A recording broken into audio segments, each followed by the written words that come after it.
تعال نتناقش. زمان وأنا صغير كنت أسمع النصيحة اللي تقول في الحياة فرصة واحدة يجب عليك اغتنامها وإلا بكيت عليها طويلة. وأقول في نفسي والله صعبة، فرصة واحدة فقط، شيء يخوف. كنت أفكر متى راح تجي وكيف وين. طيب أجلس ولا أمشي ولا وين أروح؟ وكل شهر شهرين يمروا أقول والله تأخرت هالفرصة، معقولة تكون راحت علي وأنا كنت نايم ما انتبهت؟ تضحك؟ والله كنت أفكر كذا. هذا زمان. إذا سألتني طيب الآن تغير تفكيرك، جاتك الفرصة الحمد لله، بقول لك شوف، من ناحية الفرصة أنا مريت تقريبا ب4 مراحل وقناعات لين وصلت بالفعل لمرحلة عجيبة بشرح لك هي الآن. معليش لازم أشرح لك هي، فإذا مستعجل ولا مشغول تعال بكرة. تدري ربما يكون هذا الفيديو بالنسبة لك هو الفرصة الوحيدة اللي بحياتك. ها مستحيل؟ طيب أغلق الفيديو الآن إذا مستحيل. لسه موجود؟ كفو والله. كانت تتردد في ذهني بالحياة فرصة واحدة يجب عليك اغتنامها ولا بتروح عليك. كنت أنتظر عادي، يعني أشتغل شوي هنا وأكمل دراسة هنا وأنا أنتظر، لين قابلت واحد مستشار. استشرته واشتكيت له، قلت له والله انتظرت كثير ولا جات هذه الفرصة. قال لي وش قاعد تسوي؟ الفرصة ما تجيك وانت جالس تنتظر، انت لازم تتحرك وتروح تبحث عنها وتقابلها بنفسك. أجل كذا، ليش ما قالوها مع الحكمة مرة واحدة؟ صعبة يعني؟ بالحياة فرصة واحدة يجب عليك الذهاب إليها بنفسك ولا بتروح عليك أو بياخذها أحد غيرك.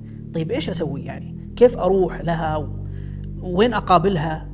قال لي أنت وش تسوي بحياتك؟ قلت له أدرس. قال بس؟ قلت له أشتغل بوظيفة مسائية. قال بس؟ وش أسوي أكثر؟ قال لا، أنت قاعد تسوي اللي عليك فقط، أو بالمعنى الأصح اللي غصب عنك تدرس عشان تتخرج وتحصل على الشهادة عادي مثل باقي الناس، وغصب عنك تشتغل عشان راتب آخر الشهر عادي مثل كل الناس. إيش أسوي؟ أطير يعني؟ وش المطلوب؟ قال لي لا، أنت كذا كسول. الفرصة تيجي للشخص المبادر اللي يتحرك، اللي بينجز، اللي بيتعلم أشياء فوق التعليم النمطي، اللي بيشتغل في أشياء وبيكتسب مهارات غير اللي مطلوبة منه بالعمل. الفرصة الوحيدة تيجي للي يكون علاقات خارج إطار المدرسة أو الجامعة أو العمل، لأن هذه العلاقات كلها مؤقتة ومرتبطة بزمان ومكان محددين. لو انفصلت الآن أو استقلت انتهت هذه العلاقة.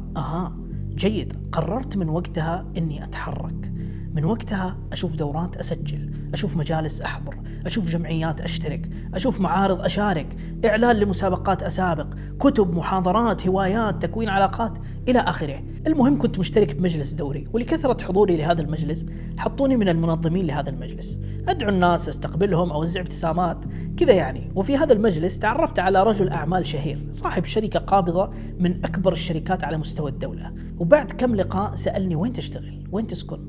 قال لي وش رأيك تشتغل معنا بالشركة؟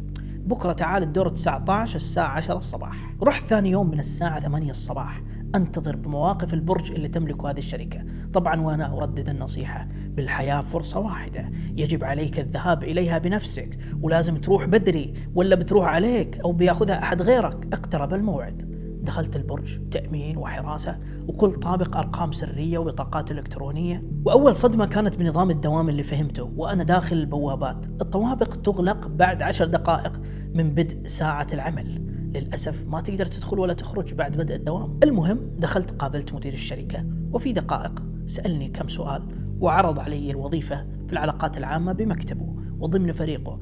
الراتب كان 5 أضعاف اللي كنت أتقاضاه وقتها، مع تأمين سيارة خاصة والسكن في مجمع تابع للشركة. كان العرض الوظيفي أكبر مني بكثير، لكنها الفرصة فعلا هي كانت فرصة الحياة بالنسبة لي، تيجي مرة واحدة. بعد دقائق من المقابلة اتصل المدير على رئيس قسم التوظيف، تعال للمكتب عندي مقابلة توظيف. جاء أبو الشباب، أول ما جلس يقلب في السي في، يقلب، بعدين What do you think about your future؟ وأنا أقول له كيف؟ أعيد معليش ما سمعت. لحظة صمت يقطعها صوت صاحبنا، ما تعرف إنجليزي؟ قلت له لا والله درسته بالمدرسة بس بصراحة ما أعرف أتكلم يعني. مرت الدقيقة اللي بعدها من المقابلة مثل السنة. طيب اترك إيميلك بيوصلك ردنا.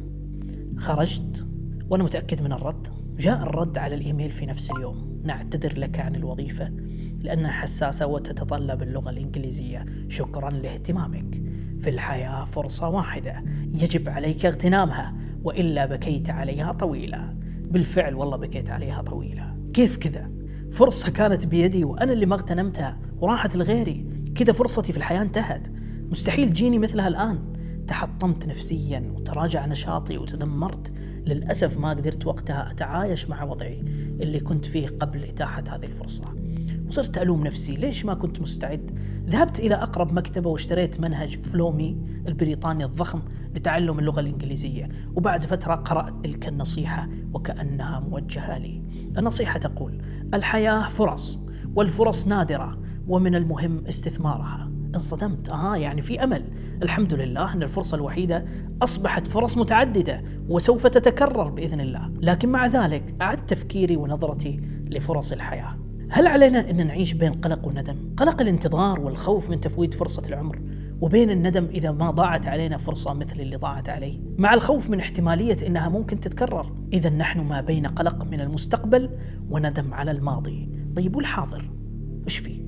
الحاضر المفترض أن نعيشه بكل ما فيه من تفاصيل، ونصحح أخطاء الماضي، ونعيد توجيه البوصلة نحو المستقبل، صح ولا لا؟ أصبح في تصوري لا يوجد شيء اسمه فرصة ضائعة، وأن فرص الإنسان هي التي اغتنمها بالفعل، وأما تلك اللي فاتته ليست مقدرة له ولا فرصته في الأصل. ووجدت بالفعل أن حديث النبي صلى الله عليه وسلم حين قال: واعلم أن ما أصابك لم يكن ليخطئك، وما أخطأك لم يكن ليصيبك. وأيضا قول النبي صلى الله عليه وسلم: عجبا لأمر المؤمن إن أمره كله له فيه خير، وليس ذلك لأحد إلا للمؤمن، إن أصابته سراء شكر فكان خيرا له، وإن أصابته ضراء صبر فكان خيرا له.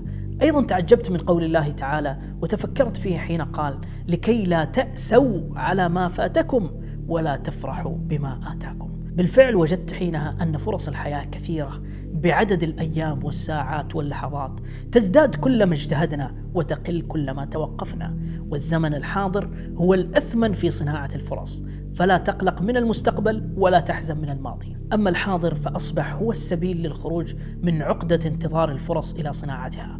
نعم، إلى صناعة الفرص، إلى أنني يجب أن أصنع الفرصة، لا أنتظرها ولا أبحث عنها. إذن كيف أقوم بصناعة الفرصة؟ أول شيء، هناك فرص لحظية تكون في وقتها وتنتهي، مثلا فرصة شراء سيارة بسعر مغري أو قطعة أرض، وهناك فرص مثل السلسلة متصلة ببعضها، أو قل مثل السلم تأخذها درجة درجة، كل درجة توصلك للي فوقها. مثلا التعليم الثانوي أو الجامعي يؤهلك للدراسات العليا، والدراسات العليا تؤهلك لشغل وظيفة جديدة، وأيضا تعلم مهارة معينة أو حرفة تؤهلك للعمل بها والحصول على خبرة، وربما بعد سنوات تترقى فيها وتتأهل لمركز وظيفي أعلى. فكل خطوة تعطيها حقها سيكون لها بإذن الله ما بعدها. إذن اتفقنا، لا تقلق من المستقبل ولا تحزن على الماضي، فالحاضر هو السبيل للخروج من عقدة انتظار الفرص إلى صناعتها، والاستثمار في الذات هو أساس هذه الصناعة التي تجعل الخيارات أمامنا متاحة ومتعددة. إذن ابدأ من اليوم، استثمر في نفسك واصنع فرصتك بنفسك. في النهاية أتمنى لك تجارة ناجحة وفرصة مربحة. لايك واشترك معي وشارك هذا الفيديو مع من تحب له الخير. ألقاك على خير.